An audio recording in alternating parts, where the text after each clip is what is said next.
आज अपन लीडकोड का एक सिंपल क्वेश्चन डिस्कस करेंगे, मैक्सिमम सब एरे। अगर अपन इस क्वेश्चन के बारे में बात करते हैं तो what is actually question is asking us that अपन को एक ऐसा सम रिटर्न करना है जो लार्जेस्ट है। ये क्वेश्चन करने से पहले ये पता होना चाहिए कि सब एरे किसको बोलते हैं। किसी भी एरे का एक कंटिन्यूअस पार्ट जो होता है ना, वो सब एरे कहलाता है। तो मान लो आपको एक वेक्टर गिवन है जिसके अंदर 5, -1 और 4 और 3 गिवन है, राइट। ये 5 है ना। अब कोई सा भी क्वेश्चन करने से पहले आपको क्या सोचना चाहिए, उसकी एक ब्रूट फोर्स अप्रोच सोचनी चाहिए, है ना। तो अगर अपन इस क्वेश्चन की ब्रूट फोर्स अप्रोच को सोचते हैं तो क्या है कि सबसे पहले तो आप इसके जितने भी सब एरेस होते हैं वो सब फॉर्म कर लो, है ना। After forming the sub array, condition लगा दो that whenever you get any sum which is greater than previous sum, तो उसको अपडेट कर दो और लास्ट में रिटर्न कर दो, है ना। अगर अपन देखते हैं कि सब एरे फॉर्म कैसे होता है तो सबसे पहले अपन 5 से शुरू करेंगे और यहाँ को i बना देंगे और j को भी i से ही पॉइंट कराएंगे। फिर अपना j यहाँ जाएगा, फिर j 4 के पास जाएगा और फिर j 3 के पास जाएगा, है ना। तो एक सब एरे अपना 5 हो गया, एक 5 और -1, एक हो गया 5 और -1 और 4, और एक और सब एरे अपन को मिला 5 -1 4 और 3, राइट। अब मुझे वो सब एरेज मिल गए हैं जो 5 से स्टार्ट हो रहे हैं। अब मैं क्या करूंगी, अब मेरे आई को इंक्रीमेंट करूं। अब मेरा आई यहाँ आ गया है, ठीक है, और जे भी आई के बराबर कर दो। अब जे को वापस से मूव करो -1 से 4 तक, फिर -1 से 3 तक। तो एक तो -1 मिल गया मुझे, एक मुझे मिल गया -1 4, एक मिल गया मुझे -1 4 और 3। वापस से मैं मेरे आई को इंक्रीमेंट कर दूंगी, 4 तक ले जाऊंगी। फिर वापस से अपन वही चीज करेंगे तो ये अपन को एक और सब एरेज मिल जाएंगे यहाँ पे और यहाँ पे फिर 3, राइट। मुझे जितने भी सब एरेज मिले हैं सबका सम कैलकुलेट करो और देखो कि इसमें से मैक्सिमम सम कहाँ मिल रहा है। जहाँ पे भी मैक्सिमम सम मिलता है उसको रिटर्न कर दो, राइट। तो if you talk about implementation of this code, सबसे पहले अपन क्या करेंगे, एक फॉर लूप चलाएंगे i से n तक, राइट। देखो दूसरा अपन कहाँ से कहाँ तक चला रहे थे, j को मैं कहाँ से कहाँ तक मूव कर रही थी, i से n तक, है ना। मेरा j कहाँ से कहाँ तक मूव कर रहा था, i से n तक ही तो मूव कर रहा था, तभी तो मुझे ये 5 फिर 5 -1 3 तक मिल रहा था, है ना। तो एक और लूप चलाएंगे जिसमें मेरा j i से चलेगा n तक, ठीक है।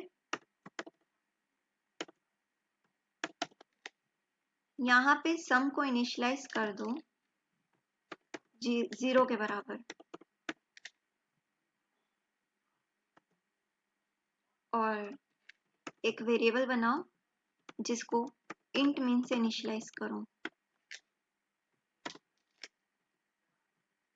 अब अपन क्या करेंगे कि जो जो सब एरेज मिल रहे हैं उन सब का कैलकुलेशन करेंगे, उन सब का सम फाइंड आउट करेंगे। सम फाइंड आउट करने के बाद आपको चेक करना है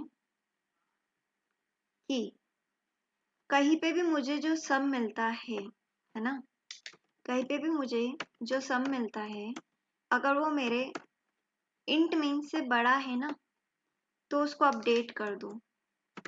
उसको किसके बराबर कर दो, सम के बराबर, mn को बराबर कर दो सम के, और at the end return your mn।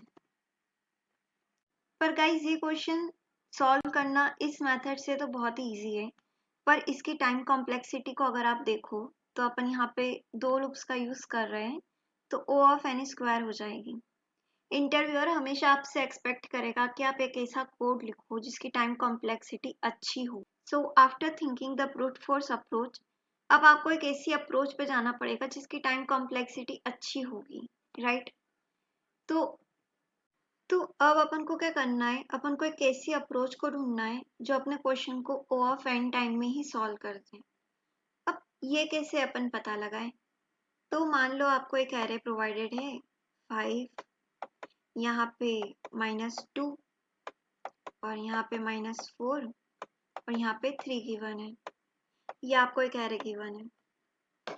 अच्छा एक बात बताओ, अगर आप -2 और -4 का एक सब एरे लेते हो जो आपको आंसर देगा -6, क्या ये सम है जो कि ग्रेटर है? ऑब्वियसली नहीं, है ना? तो क्या आप इसे इग्नोर कर सकते हो? ऑब्वियसली, है ना? जहाँ पे मुझे सम नेगेटिव मिल रहा है उसको मैं ऑब्वियसली इग्नोर कर सकती हूँ। मुझे मतलब किससे है? मुझे मतलब है सिर्फ और सिर्फ उन सम से जो पॉजिटिव है।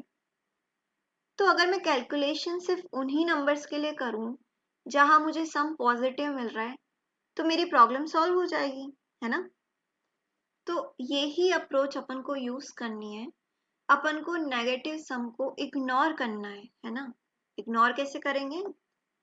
बस देखो एक कंडीशन लगानी है कि इफ मेरा जो सम मुझे मिलता है वो अगर लेस देन 0 हो गया, है ना, अगर वो मुझे नेगेटिव मिल जाता है, तो वहां पे क्या करो, सम को 0 कर दो, राइट?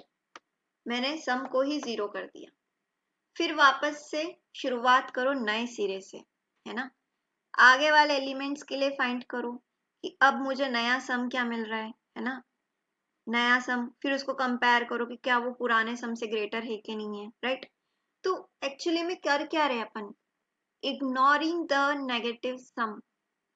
इसी को अपन बोलते हैं केडेंस एल्गोरिथम, जो कि आपके time complexity O of N का ही यूज करेगा और आपका क्वेश्चन सॉल्व हो जाएगा, राइट? तो अब अपन इसकी इम्प्लीमेंटेशन को देखते हैं। सबसे पहले मैंने सम को 0 के बराबर कर दिया और एक वेरिएबल बनाया के जिसमें मैं इंट मीन को स्टोर कर रही हूँ, है ना? फिर मैं क्या करूँगी कि जो जो एलिमेंट्स मुझे मिलेंगे उन सब का सम करूँगी और मैक्सिमम निकालूंगी, है ना? जैसे अपन ने पहले बात करी थी कि कभी भी मुझे सम नेगेटिव मिल जाता है तो सम को 0 कर दो, इग्नोर कर दो सम को, और फिर वापस से कैलकुलेशंस करो नेक्स्ट एलिमेंट के लिए, है ना? और फिर उसमें से मैक्सिमम को फाइंड करो और एट द एंड रिटर्न कर दो के को।